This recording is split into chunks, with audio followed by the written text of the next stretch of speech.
स्वागत है आपका एक नए वीडियो में एक नए विषय पर। हर वीडियो की तरह मैं आपसे पहले अनुरोध करूंगा कि हमारा वीडियो पूरा देखें, सब्सक्राइब करें हमारे चैनल को, अपना कमेंट्स दें, लाइक करें, डिसलाइक करें, जो भी करें, बेल आइकॉन दबा दें। आज हम विकास की सीरीज़ में सरकारी स्कूली शिक्षा व्यवस्था पर एक चर्चा करना चाह रहे हैं। हमारे यहाँ 2022-23 में 63,000 करोड़ से ज़्यादा स्कूली शिक्षा व्यवस्था पर खर्च की गई है और 23-24 में भी 68,000 करोड़ से ज़्यादा का बजट स्कूली शिक्षा के लिए रखा गया है।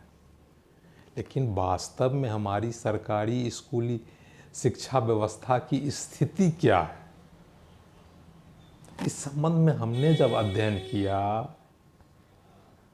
तो पाया कि जिस अनुसार होनी चाहिए उस अनुसार नहीं है। अभी मैं सीधे खराब नहीं कहूँगा, जिस अनुसार होनी चाहिए, जितना बड़ा खर्च इस पर हो रहा है उस अनुसार नहीं है हमारी व्यवस्था। आज हमारे स्कूल जो हैं वो केवल इसलिए बच्चे जा रहे हैं कि वहाँ मिड डे मील मिल रहा है। शिक्षक भी मिड डे मील में लगे रहते हैं, पोशाक के पैसे मिल रहे हैं, कपड़े मिल रहे हैं, स्कूल में उपस्थिति भी, क्योंकि ये सब चीज़ उपस्थिति से जो उपस्थिति है।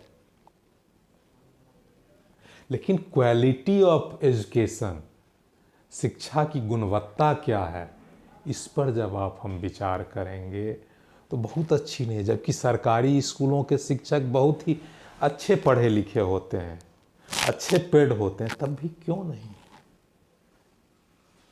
सरकारी शिक्षा में अगर क्वालिटी स्कूल में है तो मैं एक ही उदाहरण आपके साथ करना चाहता हूँ।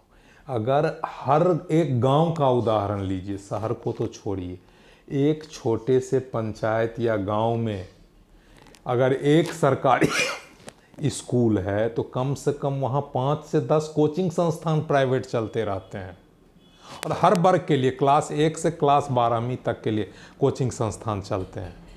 ये कोचिंग संस्थान क्यों चल रहे हैं? अगर स्कूल में हमें गुणवत्तापूर्ण शिक्षा मिलती, हमारे बच्चों को मिलती, तो कोचिंग संस्थान में इतनी भीड़ क्यों होती? सबसे बड़ा तो हमारा सरकारी स्कूली व्यवस्था पर प्रश्नवाचक चिन्ह ये कोचिंग संस्थान लगाते हैं। आज कहीं भी जाइए कोचिंग संस्थान में भीड़ लगी हुई है। स्कूल में बच्चों को मिड डे मील खिलाकर पोशाक और किताब के पैसे देकर बुलाने पड़ते हैं, लेकिन कोचिंग संस्थान में अभिभावक अपना पेट काट कर पैसा देकर बच्चों को पढ़ाते हैं। जबकि कोचिंग संस्थान में वैसे नामी शिक्षक भी नहीं होते हैं, उतनी अच्छी इंफ्रास्ट्रक्चर भी नहीं होती है। क्यों? इस पर जब हमने अध्ययन किया तो कई बातें सामने आई। स्कूली शिक्षा में अभिभावकों और छात्रों की थोड़ी और रुचि हो रही है। और रुचि क्यों हो रही है भाई? उसका सबसे बड़ा कारण है कि स्कूल में रेगुलर पढ़ाई की व्यवस्था थोड़ी सी कम हो रही है। स्कूल में आपको इंफ्रास्ट्रक्चर है, सब कुछ सरकार ने दे दिया, लेकिन स्कूल के शिक्षकों को पढ़ाई के अलावे दूसरे कामों में ज़्यादा लगाया जा रहा है। और स्कूल जब जाते हैं बच्चे तो अधिकतर उनके क्लासेस सस्पेंड कर दिए जाते हैं, क्योंकि आज सारे शिक्षक बूथ चेक करने चले गए, तो आज जनगणना में चले गए, तो आज इस ड्यूटी में चले गए, आज उस ड्यूटी में चले गए। अब ये स्थिति होने के बाद छात्रों के सिलेबस प्रॉपर रूप सही रूप से संपन्न नहीं हो पाते हैं। स्कूल में सही तरह से लगातार पढ़ाई नहीं हो पाती है सरकारी स्कूलों में। निजी स्कूलों में तो हो रहे हैं, हम निजी स्कूल की चर्चा नहीं कर रहे। अब नहीं होने के कारण जो भी सक्षम विद्यार्थी हैं और उनके अभिभावक हैं वे अपने बच्चों को कोचिंग इंस्टीट्यूट्स में भेजते हैं। ये कोचिंग इंस्टीट्यूट्स प्राइवेटली रन होते हैं, ये रेगुलर चलाए जाते हैं, यहाँ रेगुलर पढ़ाई होती है और उनके अच्छे से सिलेबस पूर्ण किए जाते हैं। और ये तो हुए सरकार, लेकिन कुछ हद तक इसमें हमारे जो वर्तमान शिक्षक हैं उनका भी बहुत बड़ा हाथ है, और हमारे सिस्टम का। वर्तमान शिक्षक जो हमारे हैं वो स्कूल में, सरकारी स्कूल में पढ़ाने में उतना ध्यान नहीं देते हैं। अगर आप सवाल जवाब जो बच्चा करता है उसे प्रताड़ित करने की कोशिश करते हैं, वो चाहते हैं चलो किसी तरह ड्यूटी कर लें। अगर आप किसी तरह ड्यूटी करेंगे, शिक्षक नहीं चाहेगा पढ़ाना तो नहीं होगा। क्यों?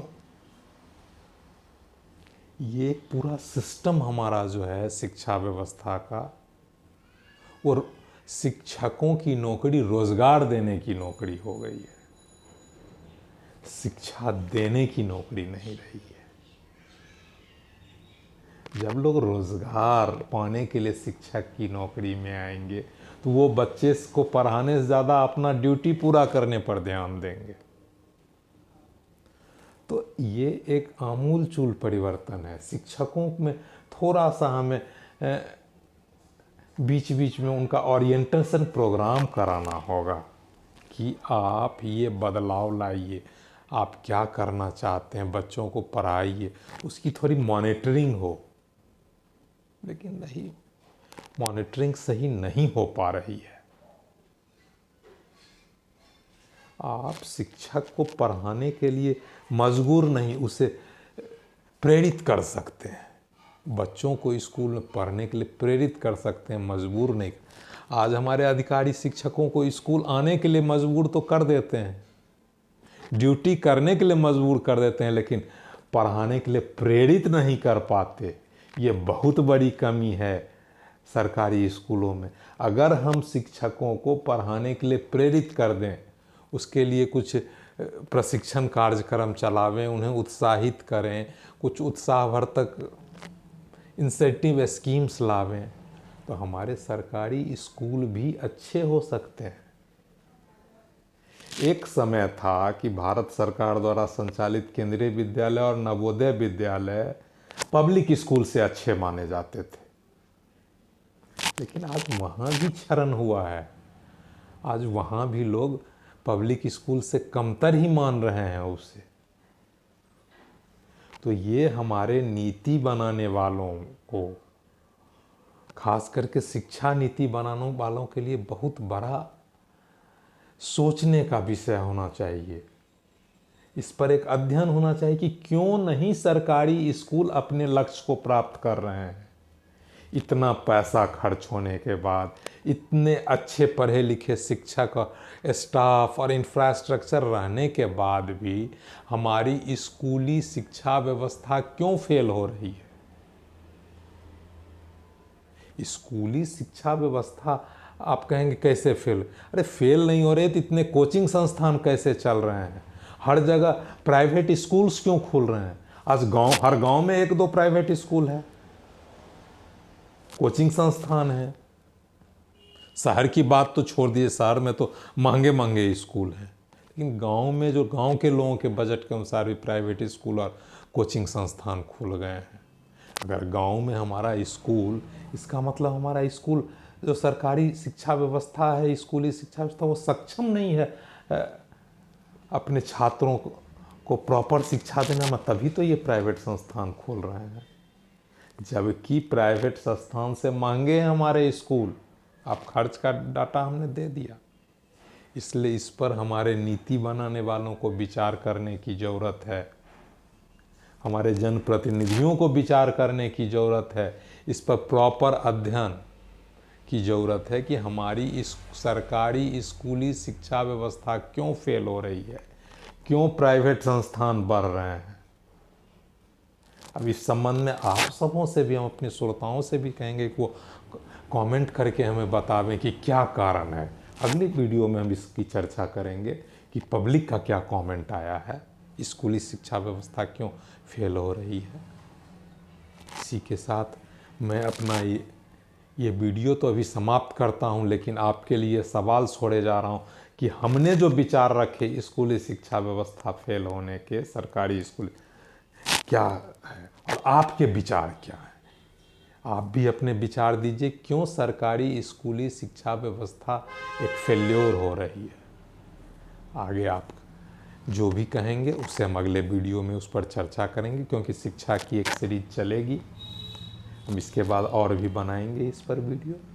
तो सरकारी स्कूली शिक्षा व्यवस्था एक फेल्योर है, ये हमारी राय है। आपकी क्या राय है, आप अपने कमेंट्स में हमें बताएं। इसी के साथ हम आज का वीडियो धन्यवाद करते हुए समाप्त करता हूँ। अगले बार अगले किसी विषय पर, एक नए विषय पर नए वीडियो के साथ। धन्यवाद।